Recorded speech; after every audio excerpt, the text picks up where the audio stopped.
नमस्कार साथियों, मैं जितेंद्र माली और आप देख रहे हैं द खटक। साथियों, जब कोई प्रशासनिक अधिकारी अपने मनमाने अहंकार और अवैध तरीके से वैधानिक कार्यों में हस्तक्षेप करता है तो यह केवल एक व्यक्ति का नहीं बल्कि पूरे संविधान और न्याय व्यवस्था का अपमान होता है। जब कोई प्रशासनिक पद पर बैठे कुछ लोग खुद को कानून से ऊपर समझने लगते हैं, तब संविधान के प्रहरी वकील बीच में आते हैं और उनको उनका कार्य क्षेत्र याद दिलाते हैं, कानूनी अधिकारों की बात करते हैं। हम जिस अधिकारी की बात कर रहे हैं वो हैं सिवाना उपखंड के अधिकारी जनाब सुरेंद्र सिंह खंगारोत, जिन पर वकीलों ने सीधा आरोप लगाते हुए कहा है कि सिवाना एसडीएम साहब कोर्ट को कानून से नहीं अपने मिजाज से चला रहे हैं, क्योंकि सिवाना एसडीएम के खिलाफ बार एसोसिएशन सिवाना के अधिवक्ताओं द्वारा मुख्यमंत्री राजस्थान सरकार व जिला कलेक्टर बालोतरा को बार एसोसिएशन सिवाना ने ज्ञापन सौंपा है और अनेकों आरोप लगाए। अधिवक्ताओं का कहना है कि सहायक कलेक्टर कोर्ट सिवाना में विचाराधीन प्रकरणों की सुनवाई को लेकर हालात बेहद चिंताजनक और शर्मनाक हो चुके हैं। अधिवक्ताओं के अनुसार न्यायालय में 8-8, 9-9 पेशियां और लंबी सुनवाई के बाद भी समय पर ऑर्डर शीट तक नहीं लिखी जा रही है, जो न केवल विधिक प्रक्रियाओं का उल्लंघन है बल्कि न्याय के साथ खुला मजाक भी है। और तो और जनाब पर सबसे गंभीर आरोप यह है कि जब अधिवक्ताओं ने विधिक मर्यादा में रहकर पीठासीन अधिकारी से प्रक्रिया के पालन का आग्रह किया तो उन्हें गुस्से में डांटा गया, उन्हें न्यायालय में अपमानित किया गया और यहाँ तक कि कह दिया गया कि तुमसे जो बने वो कर लो, मेरी शिकायत कर लो। आपकी जानकारी के लिए बता दें कि यह भाषा और यह रवैया किसी संवैधानिक पद पर बैठे अधिकारी का नहीं हो सकता। इस तरह की भाषा तो तानाशाही मानसिकता को दर्शाता है। अधिवक्ताओं का कहना है कि इस तरीके से चेतावनियां देना, विधिक निवेदन पर आवेश में आना और अधिवक्ताओं को उपहास का पात्र बनाना, यह सब न्याय के शासन के बिल्कुल विपरीत है।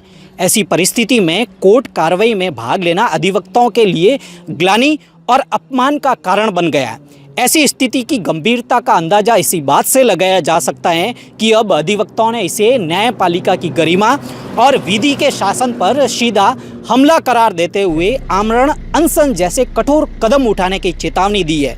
अधिवक्ताओं का कहना है कि जिनके नाम के आगे विद्वान शब्द जुड़ा है उन्हें ऐसी परिस्थितियों में धकेल दिया गया है जहां न्याय पाने के लिए सड़क पर उतरने के अलावा कोई विकल्प नहीं छोड़ा गया। अधिवक्ताओं ने दिनांक 18/12/2025 को उच्चाधिकारियों को भेजे गए ज्ञापन में स्पष्ट शब्दों में मांग की है कि या तो उक्त विधिक समस्याओं का तत्काल समाधान स्वयं करवाया जाए, अन्यथा आमरण अनशन की अनुमति प्रदान की जाए, जिसकी संपूर्ण जिम्मेदारी प्रशासन की होगी। आपकी जानकारी के लिए बता दें कि इस मामले को लेकर अधिवक्ताओं ने इस प्रतिलिपि को राजस्थान के मुख्यमंत्री के नाम, मुख्य सचिव के नाम, राजस्व मंडल अजमेर के नाम, राजस्थान बार काउंसिल जोधपुर के नाम, जोधपुर संभागीय आयुक्त के नाम व जिला बार संघ बालोतरा को भी भेजी है, जिसमें यह स्पष्ट होता है कि मामला केवल स्थानीय नहीं बल्कि पूरे राज्य की न्यायिक व्यवस्था की साख से जुड़ गया। अब सबसे बड़ा सवाल यह है कि क्या राज्य का प्रशासन समय रहते हस्तक्षेप कर न्यायपालिका की अव्यवस्था पर लगाम लगाएगा या फिर सिवाना में अधिवक्ताओं को आमरण अनशन जैसा कठोर कदम उठाने के लिए मजबूर होना पड़ेगा। जब एसडीएम साहब न्यायालय में अधिवक्ताओं से इस तरह का व्यवहार कर रहे हैं, उन्हें डांटा जा रहा है और चेतावनी दी जा रही है, तो आम जनता उनसे निष्पक्ष और संवेदनशील न्याय की क्या उम्मीद लगाएगी? अगर एसडीएम साहब वकीलों को ही धमकाने और अपमानित करने की भाषा में बात कर रहे हैं तो आम नागरिक जो कानून की बारीकियों से भी परिचित नहीं है उसके साथ व्यवहार कैसा होता होगा? वकीलों के साथ यह रवैया न्याय व्यवस्था पर सीधा सवाल खड़े कर रहा है, क्योंकि वकील तो कानून की आवाज़ है, फिर आम आदमी तो इससे कोसों दूर है। सवाल सिर्फ वकीलों का नहीं है, सवाल आम जनता के भरोसे का है। क्या एसडीएम साहब का यह व्यवहार न्यायिक गरिमा के अनुरूप है? जब एसडीएम साहब कोर्ट में वकीलों से गुस्से में बात करते हैं और उन्हें चेतावनी तक देते हैं, तो क्या यही प्रशासनिक सेवा की शालीनता है?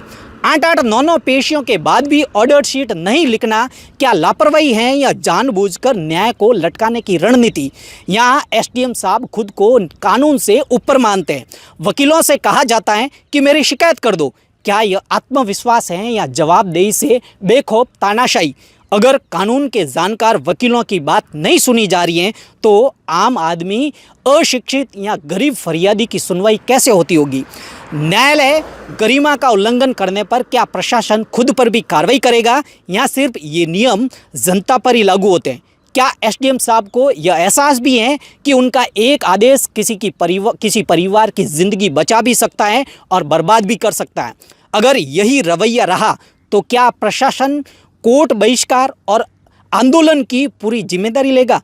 क्या जिला कलेक्टर और राज्य सरकार इस तानाशाही पर चुप रहेगी या जांच के आदेश देगी?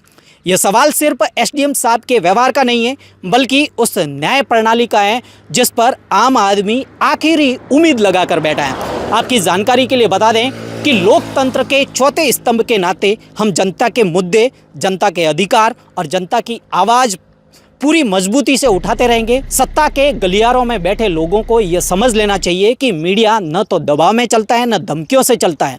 हम उनकी आंखों में आंखें डालकर जनता से हक की बात करते रहेंगे, क्योंकि यह हमारा पेशा ही नहीं, हमारा संवैधानिक कर्तव्य है। भारत का संविधान अनुच्छेद 19/A हमें बोलने, लिखने और सच दिखाने का अधिकार देता है और इन अधिकारों को कुचलने की कोशिश लोकतंत्र पर सीधा हमला है। जो अधिकारी कानून से ऊपर खुद को समझते हैं उन्हें याद रखना चाहिए कि मीडिया सवाल पूछेगा, जवाब मांगता रहेगा और जवाबदेही तय करेगा। जनता के हक की लड़ाई में कोई समझौता नहीं होगा, चाहे सामने कितना भी बड़ा अधिकारी या नेता क्यों ना हो।